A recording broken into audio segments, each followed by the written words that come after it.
Hello again and welcome to another edition of The Public Interest. I'm your host, Granger. Thank you for joining us. Of course, this is a weekly discussion forum which provides the opportunity to local journalists to engage the President on matters of national importance. This morning we have with us, as usual, the President of the Cooperative Republic of Guyana, His Excellency Brigadier David Granger. Welcome, sir. Thank you, Gomati. We have two journalists joining us this morning from the local media fraternity. They are to my extreme left, Ms. Nazima Raghubir from Prime News and Mr. Paul McAdam from the Government Information Agency. Good morning and welcome. Thanks. Thanks for having us. Mr. President, this morning we want to focus on Guyana's foreign policy, the role of Guyana's foreign service in the development of the country. Sir, on Monday you addressed the newly posted diplomats at their closing ceremony. And at that forum, you outlined your expectations of them.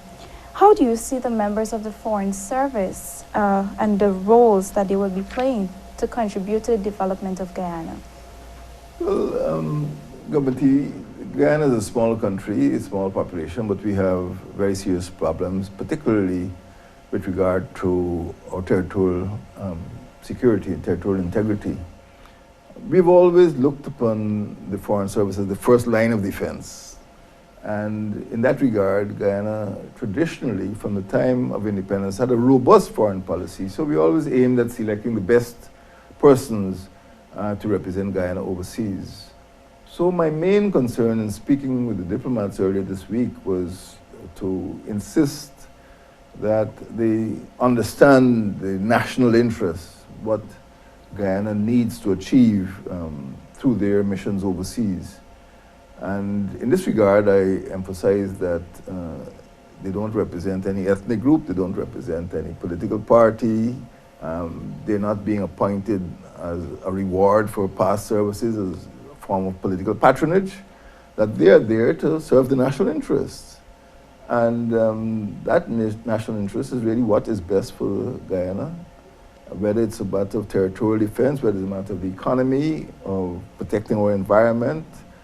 All of these issues we covered, and I am convinced that the persons who have been appointed are capable of going out into the international community and representing Guyana's national interests. So that was my main concern, that they understood the policy and they understood the duty that they have to perform when they go to foreign capitals.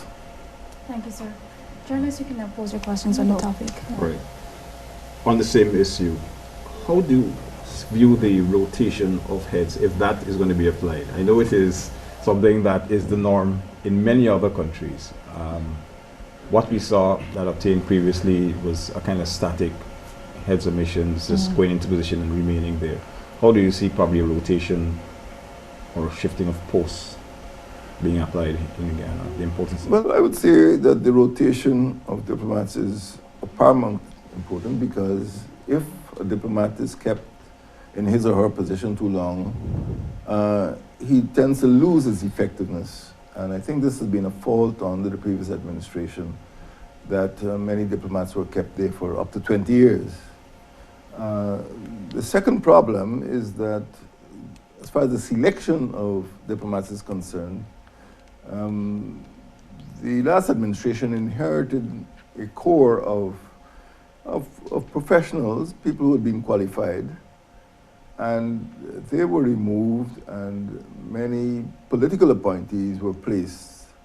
And it is clear that they did not have the same grasp of foreign policy. Third, we are looking now to ensure that there is a system in place in which people would spend not more than about 3 years. So the present crop of diplomats would be understudied by professional foreign service officers.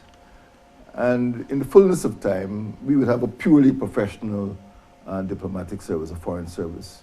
So it is very important that they be rotated in different capitals, and also that they be rotated between Guyana, that is the Ministry of Foreign Affairs, and foreign capital. You cannot appoint a person to a high diplomatic position without allowing that person to understand what international diplomacy is all about, international negotiations. So this is what we're aiming at, and I am very confident that we will be able to achieve the goal of having a professional foreign service within 3 to 5 years.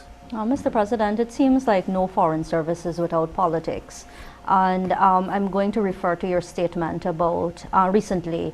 It's not about party supporters, but there are clearly some appointments, ambassadors who has links to the coalition itself. Ronald Austin at the Institute there, Ambassadors David Pollard, Clarissa Reel, Hamley Case, Shazim or Shamir Ali, Halim Majid. So how fair is that statement about politics and the Foreign Service? Well, I don't know that some of the names you called are members of the... Maybe they're not members, but they do have critical links to the coalition. It's difficult in Guyana, to find people who have not had links with political parties or who have not expressed political opinions in public.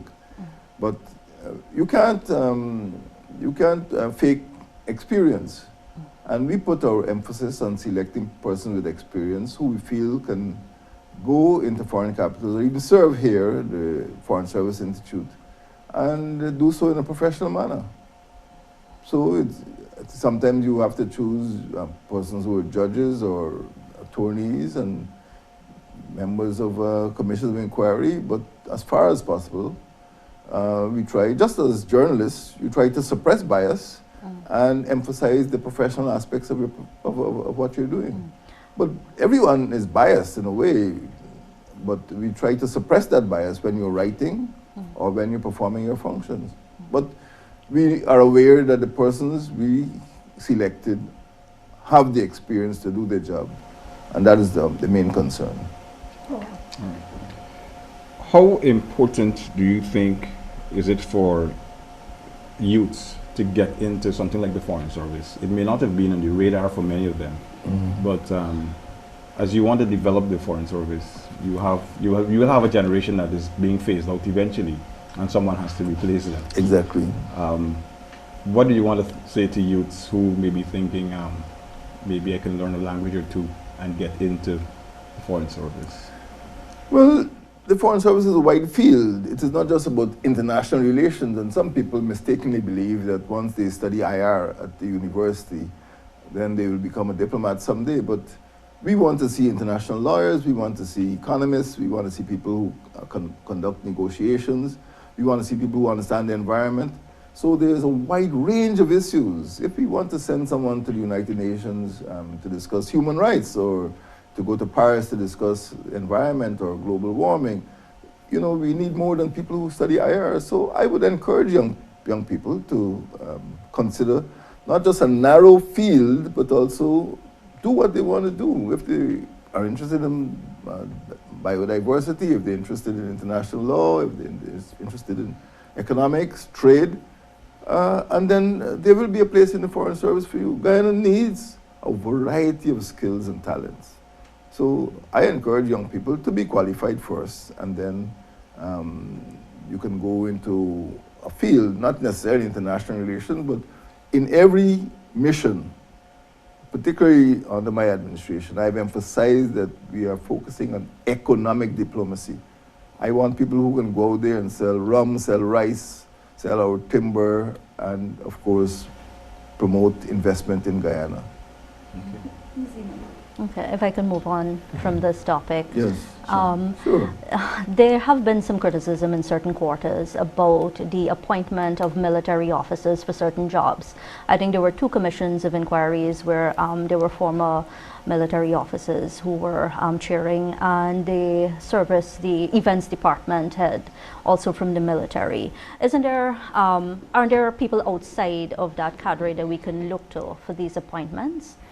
Well, you can ask President Jagdeo and President Ramatar why they appointed Major General Singh to his present position, why they appointed Colonel Chabilal Ramsroop to CDC, why they appointed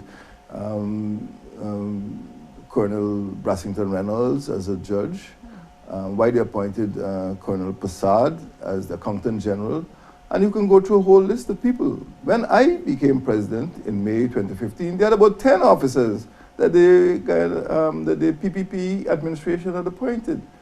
These are human beings. These are people with skills. You know, they're not a separate breed of citizens. We can't deprive them of their rights if they have the talent, the experience, the qualifications. Why not? I don't discriminate against them. And obviously, Mr. Jagdeo, Mr. Ramtar didn't discriminate against them because I inherited a large number of former military officers who had been appointed by the PPP administration. I don't see that anything could be wrong in asking a colonel here or a brigadier here to do a commission of inquiry. The question is, are they competent to do it?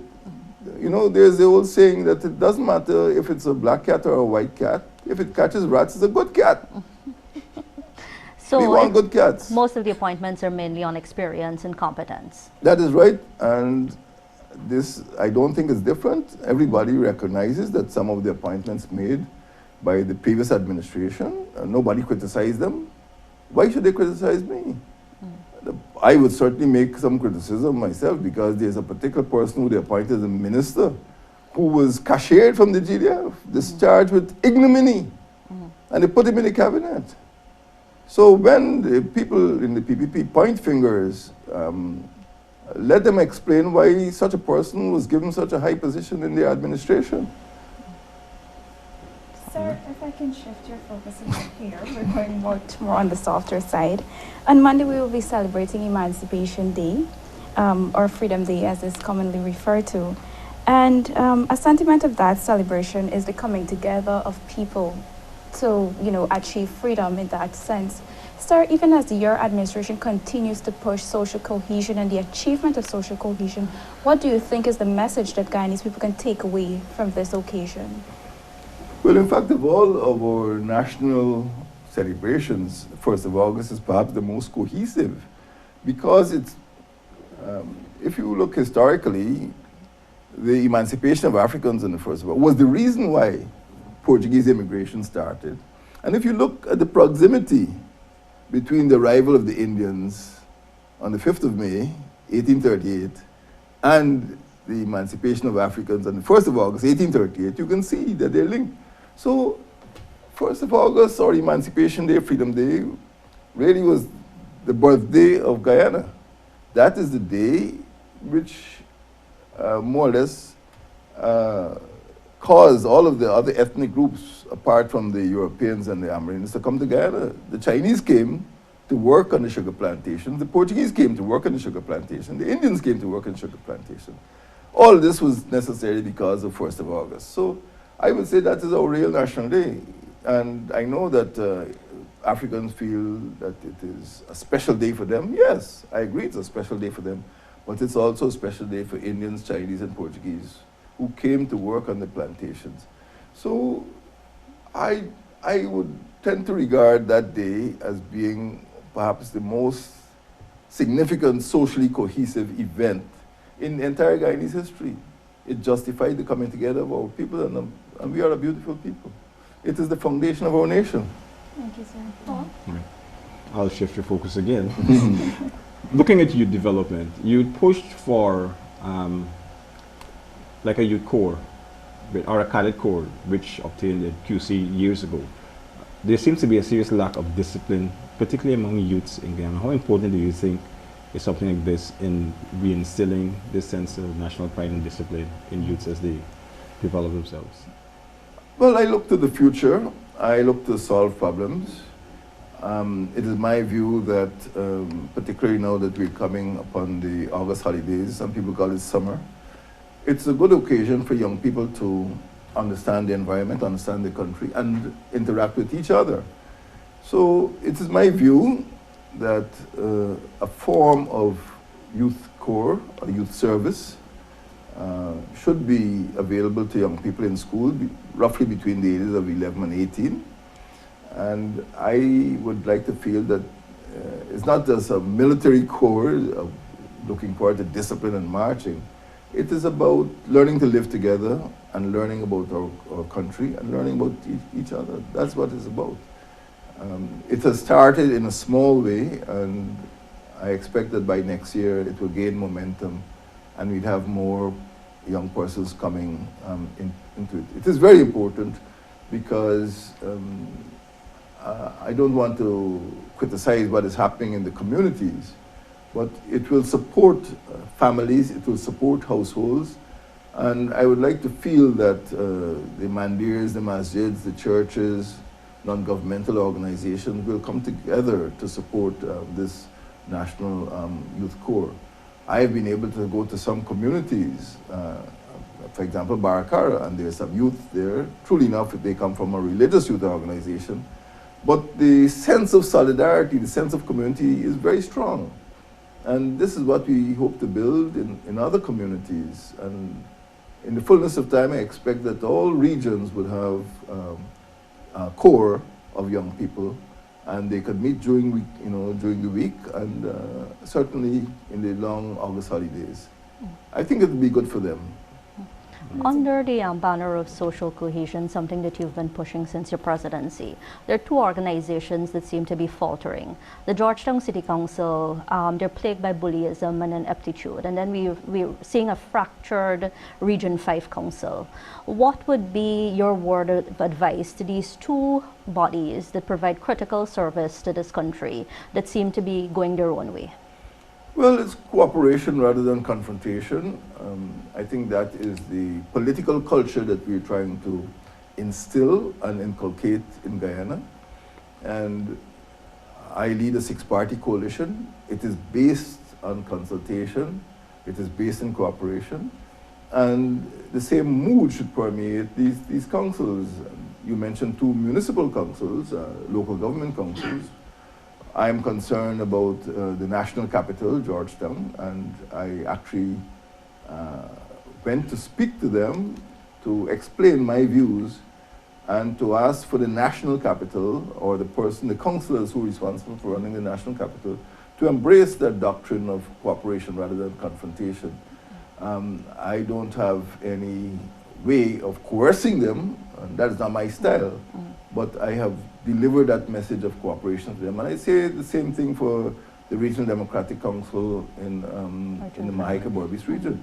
Let us find out what the problem is and aim at a consensual outcome so that we can work together for the good of the region. I don't want the region to suffer. I don't want the city to suffer.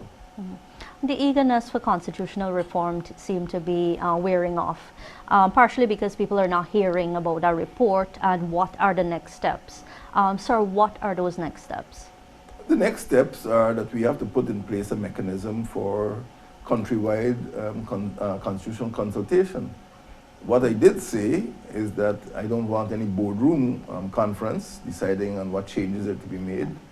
And I want to ensure that the people of this country, don't forget that when that 1980 Constitution came, it did engender a lot of debate and controversy. And after 36 years, we need to make sure that whatever mistakes might have been made in consultation are not repeated. So I would like to see countrywide consultation from Aruca right down to Achewid. People must be able to speak. And I want the Constitutional Reform Commission to move about, not to stay in Georgetown, but to move into all of our 10 regions and allow the people of this country to speak. Is there a timeline for that? Because there is no timeline for it, but I would like it to start as early as possible because it will be a long process. And I certainly would hope that before the end of my first tenure in office, that in 2020, that the process is completed. Every night I leave Starbrook Market Square where I go to buy cook-up rice. There's a big sign that says job creation with your face and the Prime Minister's face. We have seen no large-scale job creation at this time. Can you say what are the government's precise plans towards this? Apart from selling cook-up rice at Starbrook Square? Yeah, there are like 5 people that sell a very good cook-up there. Is it good? All from Agricola. Yeah, very good. ITAL? There's ITAL, but there's also the beef cook-up. So, in essence, job creation is based on education. And when you have a situation in which 4,000 youngsters are dropping out of primary and secondary school every year, it's difficult for some of them to find jobs. There's no magic wand. The government cannot provide jobs in the government service, in the police force or the defense force. We have to depend on ensuring that people stay in school, and once they qualify, it will be easier for them to move into fields which I think could lead towards self-employment. In most of the communities, in the rural communities particularly, there are opportunities for agro production, even if it's making pepper sauce or guava jam or guava cheese or plantain chips. These are commodities which could be sold in our own restaurants. For example, there are a lot of fish and chip shops now. You can sell cassava chips or sweet potato chips. You can sell cocoa rice. But what I'm saying is that job creation does not necessarily depend exclusively on the government, but educated people, people who've been trained in management, they've been trained in other fields, in economics and business administration at the university, could create jobs for themselves, and that is the future of Guyana. We have abundant possibilities for agro-processing. A few weeks ago, early July, I was in the Rupununi with the Prime Minister of Barbados, and you have a Barbadian firm producing rice, producing vegetables, exporting to Brazil. I see Guyanese doing that too. I would argue that the same concessions and access to capital are not available to some of these very people within those communities. Those are major bugbearers. Well, there are Guyanese who have capital, who have money, who could do the same sort of investment. I'm not aware that any Guyanese has been prevented from investing his capital in industry in this country. In fact, even I was recently at East Bank, Essequibo. There are two major industrial enterprises which were established there. One is the packaging plant, which is, if you go there, you think it's a cemetery. And the other is the cassava plant, which was several years ago was sold, to, I think, to Bank CIH. But there have been attempts in the past to stimulate agro-processing. But for some reason or the other, they have failed. And I've asked the Ministry of Agriculture to explain the failure of the agro-processing plant. But we could be exporting these commodities to the Eastern Caribbean. They want our stuff. They want our pineapples and our avocados and our fish and other commodities. So employment is not something to be provided by the government. There is self-employment, and we're working with the villages to generate more employment in those communities. But it's going to be agro-based employment. So, in the interior locations, well, you mentioned your visit recently to Rupununi. I was also there, and I noticed a lot of indigenous people are going into like the farine production and so on. Do you see more development necessary to maybe shift the focus away from the coast into the hinterland, as I think the agriculture minister is, I know he's a keen fan of pushing production in the hinterland. What are some of the things you think we need to do to really up the ante in our region? Well, this is a very important matter, because from a social perspective, I've said that we must remove the differences between the coastland and the hinterland. From a development or even a government perspective, we've created 3 new tongues. For the first time in 45 years, we've created new tongues in Mabaruma, Bartica, and Lethem, and a 4th tongue is going to be created at Madiat. And the idea is that these tongues should become the economic focuses or foci, depending on how you call it, for development. So yes, there is a shift. And of course, some bizarre events occurred. You know, if you are a businessman in Lethem, you have to go to GINA to register your business. It's crazy. So you can see the policy being unfolded, that every region now should have an economic capital, and those capitals would be responsible for promoting economic development, so that you got better electricity, you have banks, you have all of the public services like NIS and GRA present in those capital towns. So what you're saying is in accord with the government policy, the idea is to move people away from the center so that the regions are stronger, and they could prevent people from drifting, from rural areas to the urban areas, and at the same time provide a good life for them in the regions in which they're living. Do you think we need to have a shift more of more coastlanders moving into the interior to take advantage of the opportunities that will be present? I'm not going to shift anybody. They are going to be attracted by the opportunities at the present day. Right now, people go in to mine gold because they feel it's profitable to them. If people feel it's profitable for them to trade in Mabaruma, they'll go there. If they feel it's profitable for them to go to Lethem, they'll go there. So it will be a natural migration from urban to rural areas. Right now, most countries suffer from the reverse. People from rural areas drift into the cities.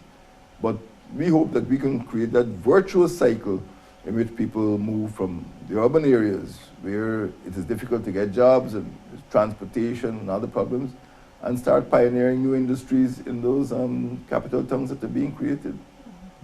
The role for ICT in that fanning out, the role for ICT in that fanning out, how critical is that and moving? We just passed legislatively, you know, a bill. As you can see, at the 1st of January, the beginning of January, I created the Ministry of Public Telecommunications. It was before, ICT before was more or less or partially under the Ministry of Public Infrastructure. And I felt that that ministry was overburdened. It had to look after stellings and roads and other public highways and bridges, and I created this Ministry of Public Telecommunications. So you can see the importance there.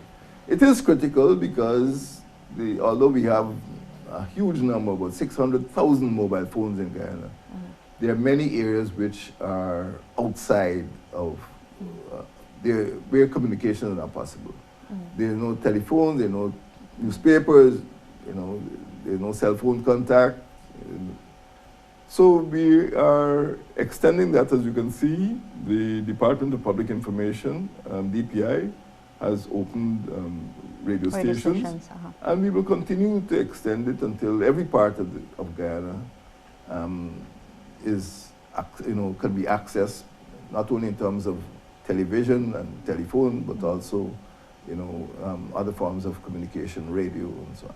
So it is very important, and that's one of the reasons why I made that change, to set up a Ministry of Public Telecommunications. In the same, well, not ICT, but in the same hinterland locations, could we see a bigger role for, say, the Army working with the police in terms of enhancing interior security? There have been some complaints about, sometimes a free-for-all in some mining districts. We've seen a few spectacular crimes. Some of them have been solved. But in terms of a security posture, would we see more probably boots on the ground, say soldiers doing patrols in some communities and so on, as part of the standing? Not necessarily. The police are being strengthened, and you would have seen in the newspaper mounted police in the Rupununi. That is one way of strengthening the police.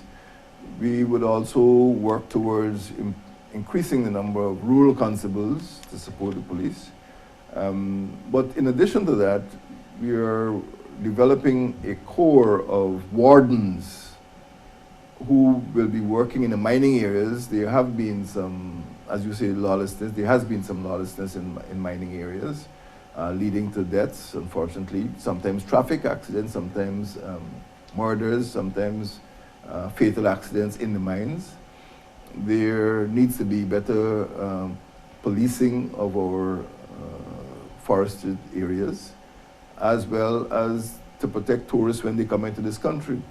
So we already have a concept paper on the development of a corps of wardens who will be working mainly in the extractive industries and the tourist industry in the hinterland. Yes, that will come on stream after they are trained and properly equipped. They will come generally under the police force. Okay, that's what I want. They will come under the police force, under the Police Act. Okay. But they will perform specialized functions in those areas, yes.